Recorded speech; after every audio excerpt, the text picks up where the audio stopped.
नमस्कार, पोल पाथ में आप सभी का स्वागत है और मैं हूं प्रतिमा सिंह। आज हम लास्की के विचारों की चर्चा करेंगे। हमने लास्की के राजनीतिक विचारों पर पहले ही चर्चा कर ली है और आज ये लास्की से संबंधित सेकेंड पार्ट है। इसमें हम अधिकार, स्वतंत्रता, समानता, संपत्ति पर लास्की के विचारों को जानेंगे और एग्जाम पॉइंट ऑफ व्यू से जो इम्पोर्टेंट पॉइंट है उन्हीं को लेते हुए चलेंगे। तो ज्यादा डेप्थ में बहुत ज्यादा फालतू की चीजें न लेते हुए सिर्फ इंपॉर्टेंट पॉइंट ही उठाएंगे जो कि एग्जाम में रिपीटेडली पूछे जाते हैं। तो कोशिश यहाँ पर यही रहेगी कि आपको एक टारगेटेड स्टडी यहाँ पर करने को मिले और ताकि आपका समय भी वेस्ट ना हो और कोई इंपॉर्टेंट जो फैक्ट है वो छूटे भी ना।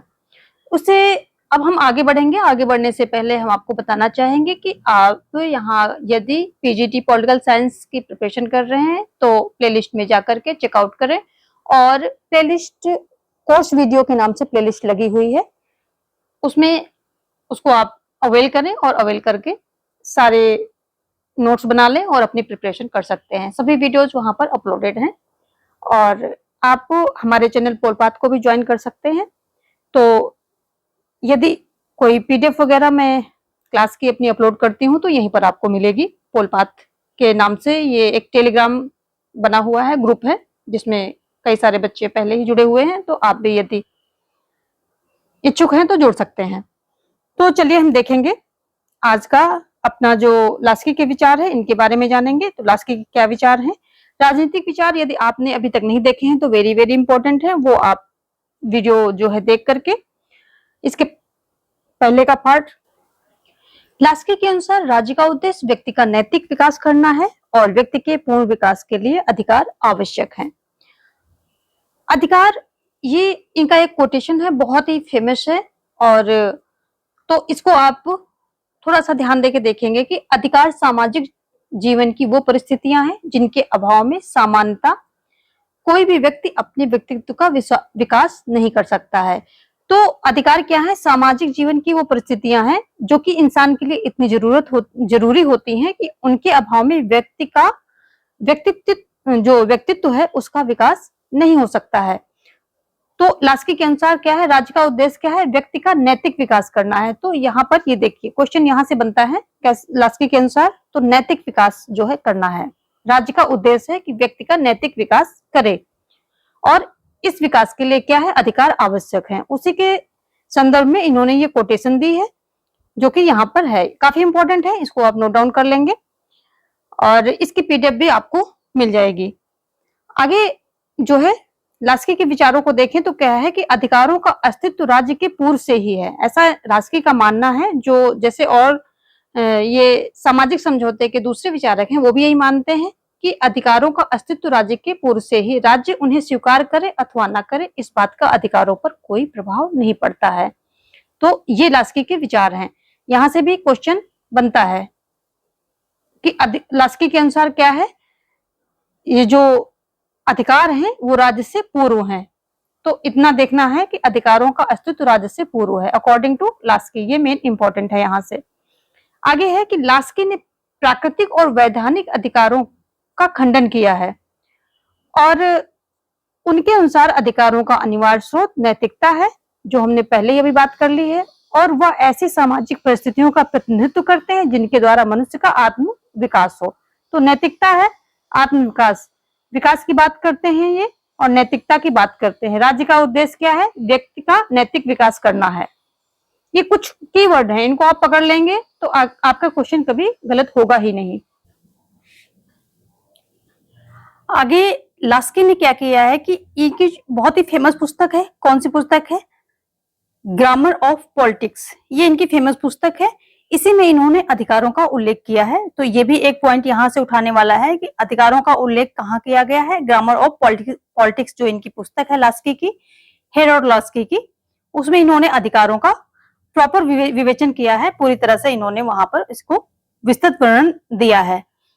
और अधिकारों के बारे में जो कुछ मेन पॉइंट है वो देख लेते हैं।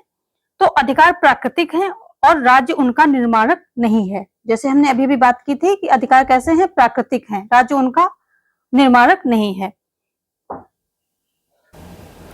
जिस प्रकार लॉक आदि उदारवादी हैं, उन्हीं के समान लास्की भी क्या मानते हैं कि अधिकारों का निर्माण राज्य के द्वारा नहीं किया जाता है, बल्कि वे तो राज्य के पूर्व भी विद्यमान रहते हैं। राज्य केवल क्या करता है कि उन्हें वैधानिक मान्यता प्रदान करता है। तो ये उनके अधिकार हैं, कैसे हैं? प्राकृतिक हैं, ऐसा मानते हैं लास्की महोदय। आगे अगला पॉइंट क्या है? अधिकार व्यक्तिगत इच्छा की संतुष्टि का साधन नहीं, बल्कि संपूर्ण समाज के लिए कल्याणकारी होते हैं, ऐसा मानते हैं। तो ये कहते हैं कि लास्की जो है इस बात पर विशेष जोर देते हैं कि समाज राज्य के द्वारा अधिकारों को मान्यता व्यक्तिगत संतुष्टि को ध्यान में रखकर नहीं दी जाती है, बल्कि इसलिए दी जाती है कि व्यक्तिगत और सामाजिक कल्याण की दृष्टि से उनकी उपयोगिता होती है। इसलिए दी जाती है कि व्यक्तिगत रूप में भी और सामाजिक रूप में भी, दोनों दृष्टि से इन अधिकारों की उपयोगिता होती है, इनकी वहाँ पर कोई भूमिका होती है, रोल होता है, बहुत अहम रोल होता है। तो इस प्रकार ये क्या मानते हैं कि इन्होंने व्यक्ति के हित में होते हुए भी क्या है, व्यक्ति केंद्रित नहीं है। ये बात ध्यान रखना है कि व्यक्ति के हित में होते हुए भी ये व्यक्ति केंद्रित नहीं है। जिस प्रकार की शास्त्रीय जो व्यक्तिवादी हैं वो क्या है, व्यक्ति केंद्रित हैं, तो ये व्यक्ति केंद्रित नहीं है। ये डिफरेंस है, तो इसको आप ध्यान में रखेंगे। अगला क्या है? अधिकारों की रक्षा संवैधानिक प्रावधानों से ज्यादा स्वस्थ परंपराओं और आदतों के विकास से संभव है।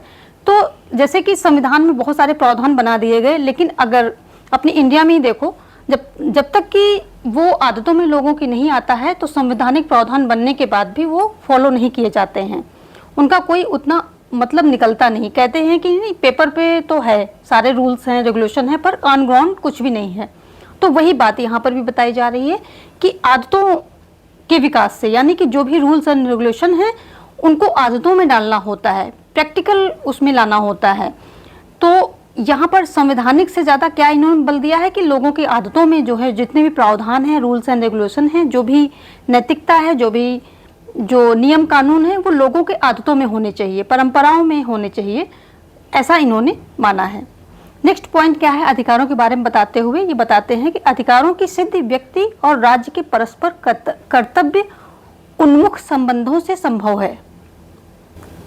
इसका क्या मतलब है? इसका मतलब है कि अधिकारों की प्राप्ति के लिए केवल समाज के लोगों का एक दूसरे के प्रति कर्तव्य पालन आवश्यक नहीं है। सिर्फ एक दूसरे के प्रति ही कर्तव्य पालन जो है वही इतना ही मात्र आवश्यक नहीं है, बल्कि व्यक्ति और राज्य का एक दूसरे के प्रति कर्तव्य पालन भी उतना ही जरूरी है।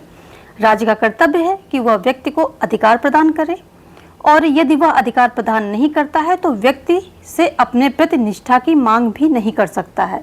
तो समझ रहे हैं, यहाँ पर व्यक्ति के प्रति तो कर्तव्य होते ही होते हैं, परंतु यहाँ पर लास्की ने बताया है कि राज्य और व्यक्ति का भी एक दूसरे के प्रति कर्तव्य है। जब राज्य उसको अधिकार प्रदान करेगा, उसका नैतिक विकास के लिए सुविधाएं उपलब्ध कराएगा, तभी जो है वो व्यक्ति से निष्ठा की क्या कर सकता है, उम्मीद रख सकता है।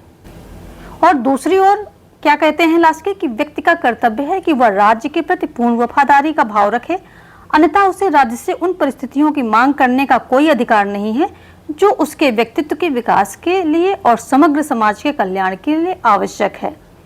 ठीक है, तो राज्य का भी कर्तव्य है और व्यक्ति का भी कर्तव्य है, दोनों के कर्तव्यों की यहाँ पर लास्की ने बात की है।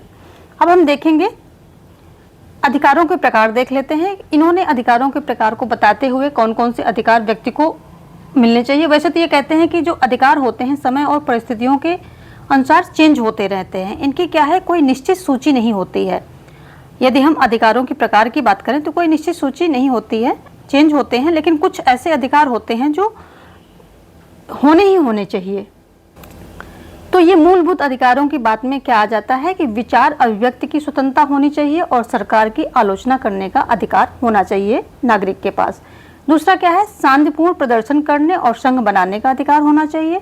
तीसरा कहते हैं कि संपत्ति का अधिकार, पर्याप्त वेतन प्राप्त करने का अधिकार भी होना चाहिए। शिक्षा का अधिकार, जीविका का अधिकार भी होना चाहिए और शिक्षा का अधिकार होना चाहिए और जीविका प्राप्त करने का अधिकार होना चाहिए। ये जीविका जो है यहाँ पर आ जाएगा, इस जगह पर मिसप्रिंट है, तो शिक्षा का अधिकार हो जाएगा और जीविका प्राप्त करने का अधिकार हो जाएगा। आगे बताते हैं कार्य के उचित घंटे का अधिकार, यानी कि कार्य कितने घंटे तक करना चाहिए, कितने घंटे जो है रीजनेबल होंगे एक व्यक्ति के लिए, ताकि वो कार्य भी कर सके क्षमतापूर्वक कार्य भी कर ले, और उसको जो है उसका एक प्रकार से शोषण भी ना हो। बहुत ज़्यादा ऐसा नहीं कि वो कार्य करके थक गया है और बहुत ज़्यादा कार्य लेकर के या कुछ ज़्यादा ही घंटे कार्य करके उसके व्यक्तित्व का कहीं ना कहीं कुप्रभाव पड़ रहा है उसके व्यक्तित्व पर, तो ऐसा नहीं होना चाहिए। कार्य के उचित घंटे का अधिकार भी व्यक्ति के पास है। और आगे बोलते हैं कि राजनीतिक व्यवस्था में भाग लेने का अधिकार है, जैसे कि चुनाव में खड़े होने का अधिकार, वोट वगैरह देने का अधिकार। आगे क्या है, न्यायिक संरक्षण का अधिकार। ये कुछ ऐसे अधिकार हैं जो मूलभूत हैं और हर व्यक्ति के पास होने ही होने चाहिए। आगे लास्की जो है, इनके अगर हम स्वतंत्रता संबंधी विचारों की बात करें तो इसमें स्वतंत्रता संबंधी विचारों में लास्की ने 3 प्रकार की स्वतंत्रता की बात की है। कौन कौन सी? व्यक्तिगत स्वतंत्रता, राजनीतिक स्वतंत्रता और आर्थिक स्वतंत्रता। जो स्वतंत्रता संबंधी अधिकार हैं, इन अधिकारों की सूची में लास्की ने सर्वाधिक महत्वपूर्ण किसको दिया है? स्वतंत्रता को दिया है। जो स्वतंत्रता है उसको सबसे ज़्यादा महत्वपूर्ण स्थान दिया है, और उसमें भी जो वैचारिक स्वतंत्रता है, यानी कि बोलने की, विचारों को व्यक्त करने की स्वतंत्रता है, इसको जो है सबसे ज़्यादा इन्होंने महत्व दिया है, वैचारिक स्वतंत्रता को। तो ये ध्यान रखेंगे कि लास्की ने किसको सबसे ज़्यादा महत्व दिया है, तो वैचारिक स्वतंत्रता को सबसे ज़्यादा जो है महत्व दिया है।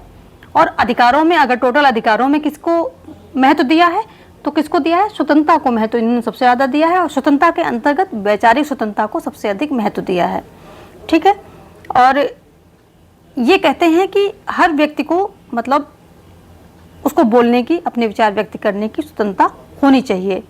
और इस अधिकार को इतना इन्होंने महत्वपूर्ण मानते हैं कि कहते हैं कि युद्ध या आपातकाल की स्थिति में भी इस पे प्रतिबंध नहीं लगाया जाना चाहिए, ऐसा ये मानते हैं। किंतु साथ साथ में एक बात ये भी ध्यान रखनी है कि स्वतंत्रता को, ये जो लास्की है, ये स्वतंत्रता को शास्त्रीय उदारवादियों की तरह प्रतिबंधों का अभाव नहीं मानते हैं, यानी कि एक जो रीजनेबल प्रतिबंध होते हैं वो लग सकते हैं व्यक्ति की स्वतंत्रता में, जो कि जरूरी होते हैं, वो उतना लगाना आवश्यक है। आगे लास्की ने स्वतंत्रता की रक्षा हेतु कुछ आवश्यक शर्तें बताई हैं, तो इन शर्तों को भी देख लेते हैं क्या क्या शर्तें बताई हैं। और आपको यदि इसका PDF चाहिए तो आप टेलीग्राम ग्रुप ज्वाइन कर लें, पोलपात के नाम से बना है, वहाँ पर आपको इसकी PDF मिल जाएगी। यदि आपको लिखने में, ये नोट डाउन करने में दिक्कत हो रही है, या फिर आपको लग रहा है कि इतना कैसे नोट डाउन करें, तो ये PDF आपको पोलपात का जो टेलीग्राम है ग्रुप, उसमें आपको ये जो है PDF मिल जाएगी। तो लिखने के बारे में अभी ज़्यादा मत सोचें, अभी आप समझें अच्छे से। जो मैं यहाँ पर नहीं लिखा है, समझा रही हूँ, वो भी समझने की कोशिश करें, और उसके बाद यदि आप नहीं लिखना चाहते हैं तो कोई बात नहीं, PDF आपको मिल जाएगी। ठीक है, देखते हैं स्वतंत्रता की रक्षा हेतु कुछ आवश्यक शर्तें इन्होंने रखी हैं कि अगर स्वतंत्रता की रक्षा करनी है तो ये चीज़ें होनी चाहिए। कौन सी है? कि समाज में कोई विशेषाधिकार प्राप्त वर्ग ना हो, यानी कि समाज में कोई भी वर्ग हो उसको विशेषाधिकार प्राप्त नहीं होना चाहिए। किसी भी वर्ग को विशेषाधिकार प्राप्त नहीं होगा तो क्या होगा, वहाँ पर स्वतंत्रता की रक्षा हो सकेगी, यानी कि सभी को समान अवसर मिलेंगे।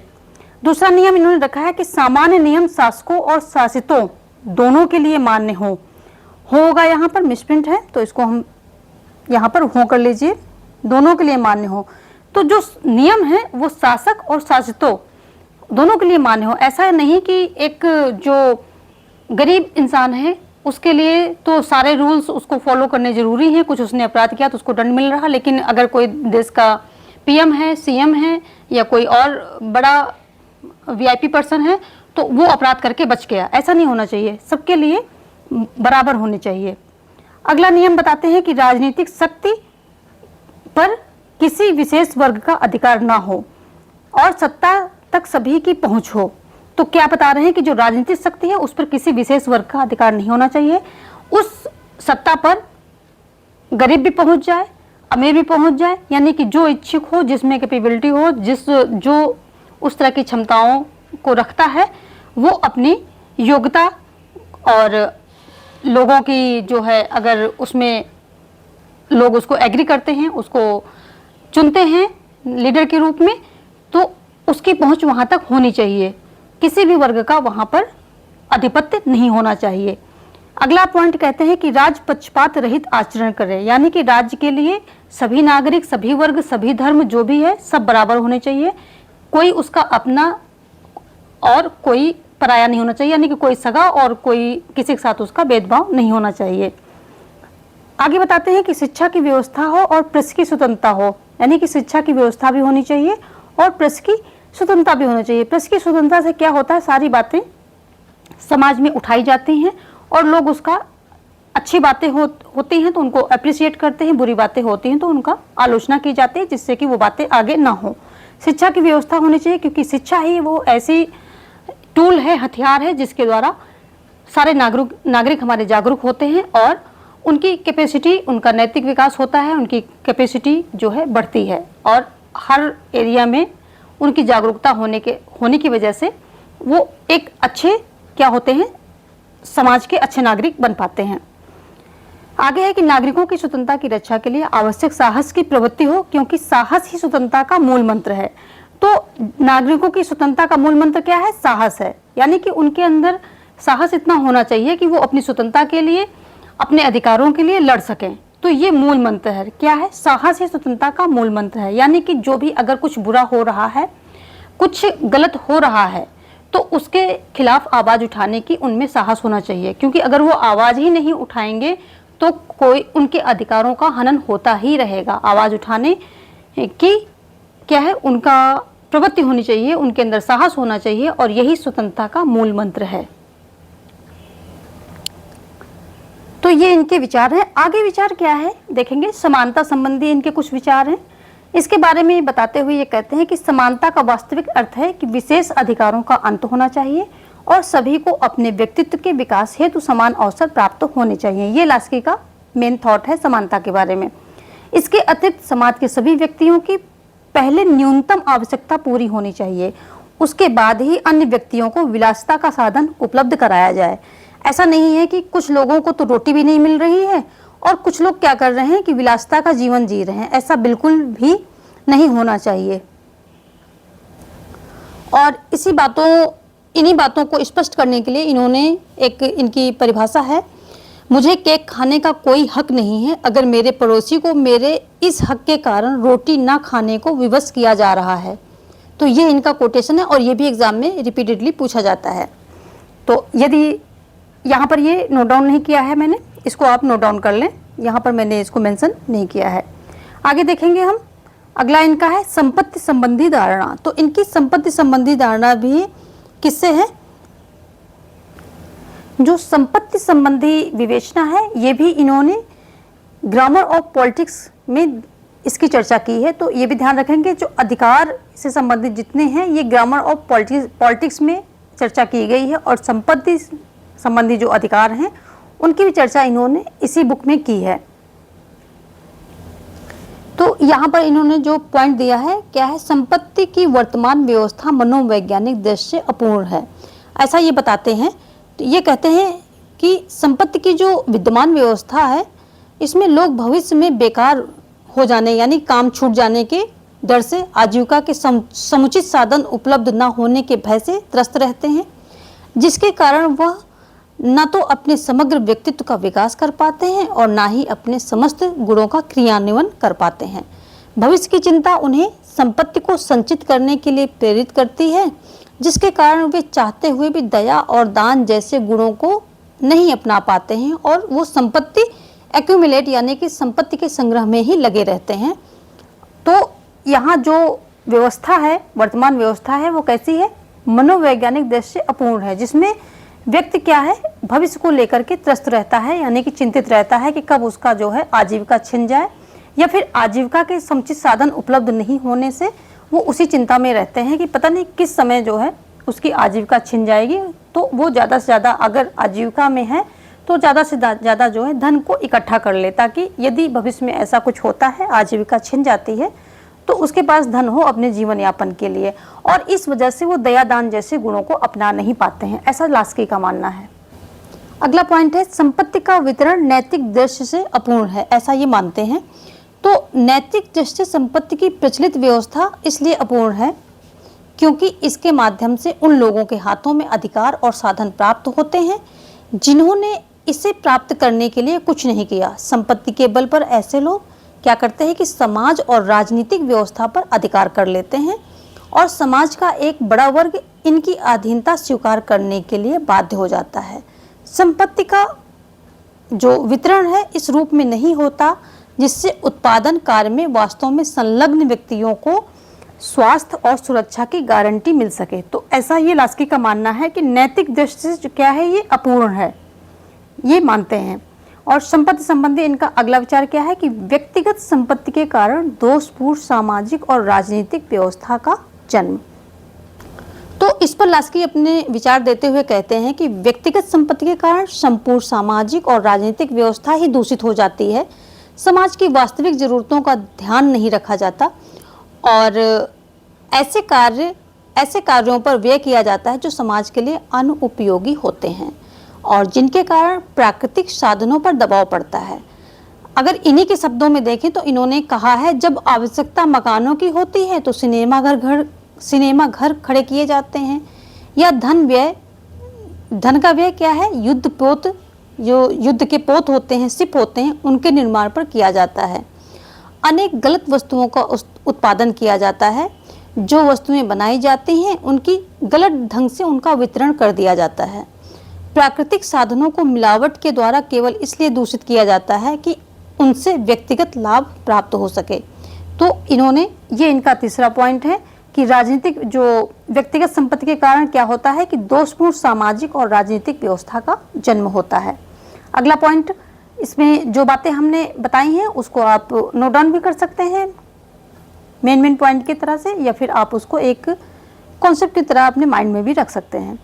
अगला ये बताते हैं कि न्यायपूर्ण सामाजिक राजनीतिक व्यवस्था की स्थापना हेतु उत्पादन के साधनों पर सामाजिक नियंत्रण आवश्यक है। तो ये भी बताते हैं। इसमें जो है लास्की कहते क्या हैं, लास्की का मानना है कि जो न्यायपूर्ण व्यवस्था की स्थापना के लिए उत्पादन के साधनों पर व्यक्तिगत स्वामित्व को समाप्त कर उन पर सामूहिक नियंत्रण स्थापित करना चाहिए, ऐसी वो सिफारिश करता है। और उन्होंने एक जगह कहा भी है कि या तो संपत्ति राज्य के अधीन हो या संपत्ति राज्य पर हावी हो जाएगी। ये कहते हैं कि या तो संपत्ति राज्य के अधीन हो, अन्यथा क्या है, संपत्ति राज्य पर हावी हो जाएगी। ऐसा इनका कोटेशन है, एक जगह इन्होंने अपने शब्दों में कहा हुआ है। आगे देखेंगे, उत्तराधिकार में प्राप्त संपत्ति अनुचित श्रम द्वारा अर्जित संपत्ति न्यायपूर्ण। तो उत्तराधिकार में जो प्राप्त संपत्ति है ये कैसी है, अनुचित है, यहाँ पर कॉमा होगा, और श्रम द्वारा अर्जित संपत्ति न्यायपूर्ण है, ऐसा लास्की का मानना है। समाज में समानता स्थापित करने संबंधी जो मार्क्स की मौलिक मान्यताओं से सहमत होने के बावजूद भी लास्की ने क्रांतिकारी हिंसक साधनों से असहमत जताई है। लास्की स्पष्ट रूप से कहते हैं कि समाज में समानता लाने का कार्य संवैधानिक साधनों के आधार पर ही किया जाना चाहिए।